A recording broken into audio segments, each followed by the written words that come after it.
It's Showtime at Eat Bulaga pagsasamahin ng GMA Network kapag natupad na ang 12-day suspension ng MTRCB sa It's Showtime.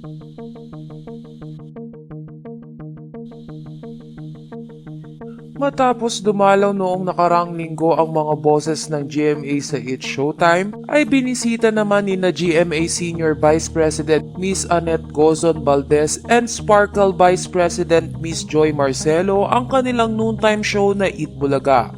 Makikita din ang isang litrato na kuha mula sa dressing room ng Eat Bulaga. Nakasama ng GMA boses ang CEO ng Tape Incorporated na si John Halushos. Spotted din ang lahat ng EB host sa nasabing dressing room. Samantala, duda ng madlang people ay merong mahalagang bagay na pinag-uusapan ang Eat Bulaga at GMA bosses. Matatandaan kasi na binisita din ng Kapuso executives ang noontime show sa GTV na It's Showtime at kasama nilang manood ang ABS-CBN bosses. Kaya naman paniguradong napag-usapan ng mga ito ang posibleng collaboration ng dalawang noontime show kapag nangyari na ang 12-day suspension ng It's Showtime. Kung ang chemistry naman ng mga host ng dalawang noontime show ay hindi na ito mahirap. Kung maaalala kasi ay meron ng pinagsamahan ang main host ng Eat Bulaga na si Isko Moreno at ang main host ng It's Showtime na si Vice Ganda.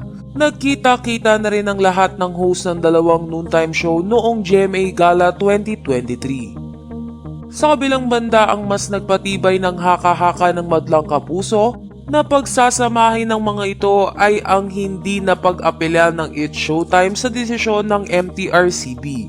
Sinabi na kasi ng pamunuan ng naturang show na hindi na sila gagawa ng kahit ano pang aksyon sa ipapataw na parusa sa kanila ng MTRCB. At para sa madlang people ay hindi ito mapagdidesisyonan ng It's Showtime kung wala silang naisip na gagawin sa loob ng 12 araw. Gayunpaman, kahit maraming pruweba na magsasanib puwersa ang GMA at ABS-CBN para magkaroon ng gagawin ng It's Showtime, ay wala pang formal na anunsyo ang pamunuan ng dalawang network.